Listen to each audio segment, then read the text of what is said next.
Hey everybody, Andy here. Hope you guys are having a great day. This is just a really quick video to let you know why it might be a bad idea to use a key influencer or key opinion leader, KOL, in your marketing, but also to give you a better idea as to when you probably should use an influencer in your marketing mix. This mostly talks through the lens of a small to medium business, but the principles, the methodology can be applied to larger enterprise organization as well. In general, using influencers or KOLs is not a bad thing at all. It helps you as a brand promote your product or services to a very highly targeted sub-community on social media, which can help you get you closer towards your campaign or business objectives. I'm gonna break it down into 3 different sections. First one, when to use and when not to use an influencer or KOL. Second one is vanity metrics, which I'll explain a little bit later. And then the third one is around the longevity of a social media post, specifically stories. So who shouldn't use an influencer or KOL? If you are a small business and you've been affected by COVID and you are dependent on people coming into your physical store in order to purchase product or service from you, don't use an influencer, especially if your city is under social distancing or lockdown where people can't physically be in your store anyway. There's really no point trying to get a key influencer to talk about your product or service if it requires them to go into your particular store to experience XYZ product. So not worth it right now. If you are not already spending money on your team or yourself to improve the skills or the platforms to support your business, so for instance, search engine optimization, SEO, spending money on various other kind of digital marketing courses, anything like that. If you're not spending any of that already to improve the skill sets of you as a business owner or your team, then realistically, there's no point using money to spend on an influencer because you're never gonna really be able to measure what is success and how you attribute that back into your business. Besides the fact that, yeah, more people come into our store. It's like great other options of which, and I'll explain that a little bit later, how businesses can generate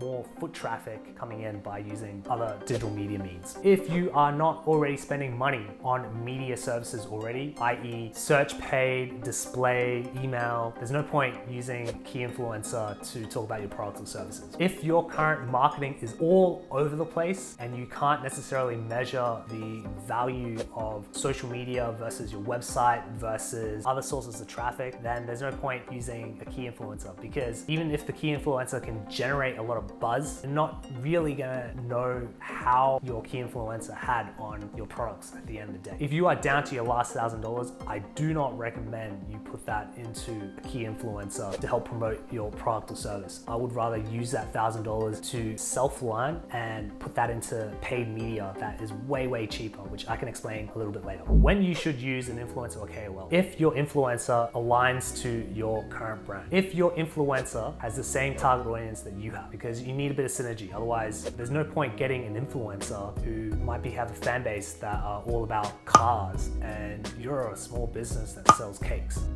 I mean, you can argue there's a super duper duper loose connection, but in general, it's just not really worth it. Your campaign has some clear objectives and clear roles and responsibilities of what each of the marketing channels are going to use. So you're going to basically refer to your influencer as a specific channel to drive traffic back to your website or drive traffic back to your particular store. And so you should be able to clearly define who that person is, what they do, and how they're going to try and drive or help you drive traffic and meet that marketing objective at the end of the day. When your influencer is able to bring you traffic and you're able to measure it, so CPM or CPC or CPA, it's at a cost that's satisfactory to you and your business in order to make a profit and scale at the end of the day. And finally, if your influencer or KOL aligns to your overarching brand and or its mission, I think that's also another factor to think about if you are looking to use an influencer to help promote your product or service. Typically, when I talk to small businesses, there's 2 big factors why they will want to use a key influencer. First one being is, but Andy, they already have quite a lot of followers on their channel, so I can tap into that audience, and that audience aligns to my business. So you might have an influencer, it has 2,000 followers on their Instagram or YouTube or whatever, right? And you're thinking, cool, I can tap into that audience. Well, it's not guaranteed that 100% of that 2,000 or even 20,000 followers will even see your product or service. In fact, if you think it's 50%, it's further from the truth. So if you look at various articles, you can easily just Google search it, but Hootsuite which is a social media product, they do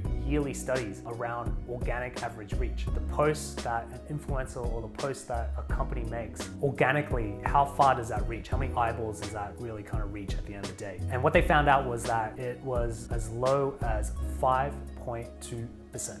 5.2%. And it's been going down year after year. So, working with brands from 5-6 years ago, you can get closer to 10% of organic reach. Now it's been dwindling. Like last year alone was about 7.7%. So to get down to 5.2, there's indications that will probably go down even further as the platform matures. And you're probably going, well, great, Facebook isn't really my thing. I do Instagram. Same thing. You're not going to get necessarily a high percentage of those followers that you're thinking you'd be able to tap in through your influencer, through their community. With Instagram, it's as low as 9% in this case. So either way, even if you employ an influencer and provide them with a lot of products and pay them a lot of money, it's not necessarily guaranteed that their entire community base will see your product or service when they post. If we went back to the example I said before, you have an influencer, the influencer has 2,000 followers on Facebook, for instance, and you're paying them $100 to do a post. So think about it this way, $100 to do one post. The organic reach is 5.2%, which basically means that 5.2% of 2,000 is about 106. And if you're spending $100, that means for every person that looked at it, potentially, it's costing you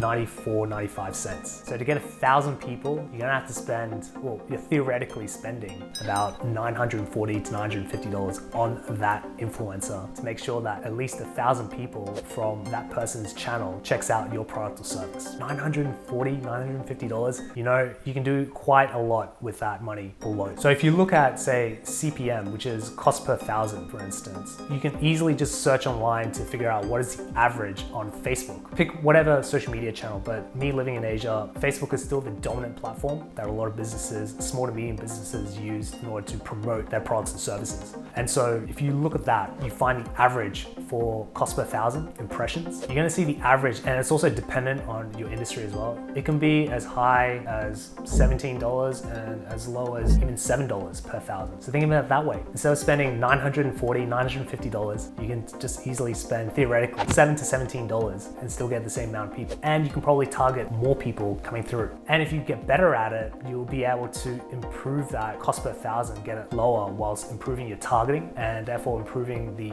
overall metrics of success, whether or not it's clicks that gets back to your website in order to view that product, or even the acquisition. So there's different ways of which you can just look at it. And that's just looking at Facebook as one, but you can use the same kind of maths, simple maths, to do that for Instagram, for LinkedIn, and whatnot. Like I said, influencers and KOLs still have a place when it comes to a marketing mix. It's just for small businesses who are suffering when it comes to COVID and having to adjust their business practices, thinking that they can just use a key influencer as a quick win may not necessarily be the cheapest idea. The second reason that small to medium businesses make when we talk about using an influencer or a KOL is they say that, well, I've already got the product at hand, so it doesn't cost me that much just to give it to them. And you're right, the cost of production might be really, really low. It could be as simple as 10% of your recommended retail price, which is fine, right? But then you got to think about it this way. You got the product, and you also got the time it takes to explain your product to that particular influencer, shipping that over to them, following up, explaining any situations or any product information so that your influencer is well informed. It's gonna add up. If your personal time is worth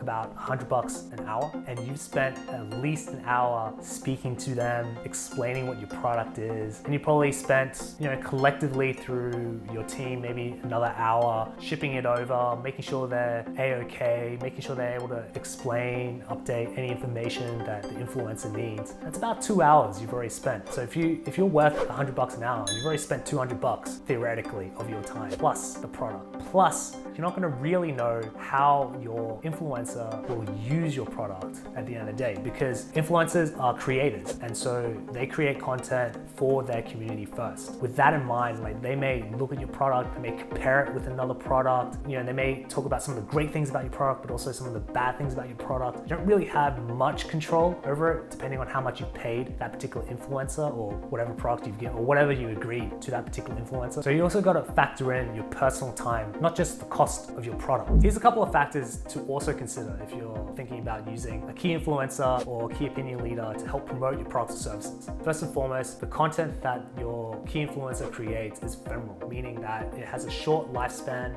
and it has some uptick in terms of people viewing that particular piece of content, but it'll drop down really, really quickly. And so you also got to think about that. So you got to think about the organic reach and the longevity of that particular content piece coming in. Depending on the key influencer you've just hired, whether or not they're A-list, B-list, C-list, you're not going to have a degree of control with regards to the content they create. I just kind of explained it before. At the end of the day, content creators create content for their community. And whether or not your content is bad or good, they're going to compare it. It's just part of the game, and it's just something that you got to deal with. And lastly, have a look at your existing marketing mix. Have a look at whether or not having an influencer will work with your existing marketing plans and activities, from your existing media spend that you have, the posts that you create on your blog or whatnot, or even stuff that you do to optimize your website to make it more searchable. Does having an influencer help add to that, or is it just something totally different? So you got to think about that as well. If you got money and you were willing to spend it on an influencer, why don't you use that money, take that money and improve on the systems and the processes that you currently have for your marketing team already. Whether or not that's paying for skills courses online, which you can do nowadays, like you can use like Skillshare, Udemy, there's free tutorials on YouTube. There's really no reason why you shouldn't encourage your team in order to improve their skill set, or encourage yourself. If you're a small to medium business and you're the business owner, encourage yourself to look at it. Secondly, I would put money into improving your SEO, your search engine optimization. It's a long tail approach. So if you're thinking that, oh, I'm gonna spend money on SEO, it's gonna give me an uptick really quickly, it's further from the truth. SEO is a long tail approach. Any SEO practitioner will tell you that. It's a long tail approach, but over time, it becomes the cheapest channel in terms of generating traffic coming in and people knowing about your product and services. Whether or not you have an online store or a physical bricks and mortar store, improving the searchability of your product and service is really, really important. And also I would balance that out as well by adding in paid search terms. You know, you're basically paying for people who are already have an intent to search for your product or service, and whether or not it's branded or a generic sense coming in, or you can go even deep down further. So you can have like primary keywords versus secondary keywords. But either way, I would balance it out between some of the organic SEO that you're creating plus some of the paid search who people who have intent, who may be further down the funnel in terms of closing that sale with you. These are some of the things that you probably want to kind of balance out with. And a lot of digital agencies will recommend that you don't necessarily go one or the other. You try to, if you have the budget, you try to balance it out between the two. And as a small to medium business, you actually, even though you may be resource starved, you actually have more agility and the ability to do multiple things than larger enterprise level organizations. So you gotta also think about that. But I still want to use an influencer or KOL into my marketing mix. What do I do? Well, if you do decide to do it, no problem whatsoever. There's a few things you probably want to consider, but it's really dependent on the type of influencer that you've brought on board to help promote your product or service, and whether or not they have these kind of metrics coming in, right? So first and foremost, you got to think about, well, for the money I spend, what exactly do I get? Do I get X amount of posts on which channel? Is it Facebook? Is it Instagram? Is it possibly LinkedIn as well? Does the money I spend give me the ability for you to make some stories and post that up as well? So more visibility coming through. Will I get any placement if the influencer has a weekly or bi-weekly or monthly newsletter? Where's the placement going to be? And also, what kind of linkbacks will I get? What kind of quality linkbacks? If they're creating a blog post, for instance, and they're tagging your company, am I going to get quality linkbacks coming in? So if you have that in mind, then there's some performance metrics that you're probably thinking about. So from a social media point of view, you're probably going to look at the organic reach, average organic reach of that particular post, and you can easily ask that to your influencer. Depends on how much you've actually spent. If you're spending between like 300 to 500 per post, they will have those stats and they should be able to give that to you straight away. And if they don't, then it's up to you whether or not you accept it or not. But you should be asking performance stats like that, like any other kind of agency. Even if you're a small to medium business, you should be asking those kind of questions as well. What is the engagement rate per post? Also, what is the organic reach of your posts in general? So that should give you a bit of an idea as to like, all right, what is the realistic amount of eyeballs potentially looking at my product or service with this particular influencer. If it's a website, obviously, the time, like how much time people spend on that particular post, the links, how many links am I getting back onto my website? It really depends on the product or service and or the influencer in itself. Also, at the same time, you also want to look at your click-throughs. So how many click-throughs are you expecting? So there's some average numbers that you can ask your influencer at the end of the day. And also, if it's a newsletter, I would also ask them, what is the open rate? What's the average open rate? What is the average click-through rate of their email newsletters? Where is the placement of your logo or brand or product is on that newsletter? Obviously, the higher it is on the newsletter in terms of design placement, the better it is. The lower, the less likelihood that people will actually scroll all the way down and or pay attention enough to click through it. So placement's also definitely important coming in. There are agencies though that will do all of that work. So if you're small to medium, you're like, oh my God, you're just giving me a bit of a headache. I just want to give product to some guy or some girl and I want that person just to post some stuff. That's all well and good. If you want to do that, all well and good, go do that. But this is just kind of thinking a little bit more scientifically around that approach, making sure that you're getting or you're maximizing the return on investment. Because at the end of the day, you're a small to medium business. You're not necessarily a large enterprise where you can necessarily funnel money coming in from different parts of the business to help support the marketing of another part of the business. Like you are that business. So every dollar, every cent that you spend should try to be accounted for as much as possible. So that's why it's super important. But there are agencies that will deal with all that. They have a suite of influencers depending on your budget and your range. They can offer you all these type of influencers that will help you do X, Y, and Z for your brand and services. So if you're wondering like, can I just pay someone to do it? Yeah, there's an agency to do it, but they'll take an agency fee. Like I said, there's other ways that you can use your money down the line, whether or not it's using your own paid media for it, investing in your team in order to develop their skill sets, or providing platforms for them to make their jobs a little bit easier when it comes to posting content, either online, on their website, on social media, on their email as well. So, there's small things that you can do, but hopefully there's some of the things that will help you guys think about when it comes to like using an influencer A, B, whether or not it's a good idea to use it right now, and C, if you do decide to use it, what kind of things that you should be looking for in terms of performance and getting closer towards your marketing campaign objectives. Hopefully that helps. I also have a podcast called The Point of View Show. It is a podcast that talks to business professionals across Asia and around the world. We talk about subjects like leadership, branding, marketing, and sales. There's a ton of episodes there, a ton of great guests coming along. Hope you guys enjoy it, and I will see you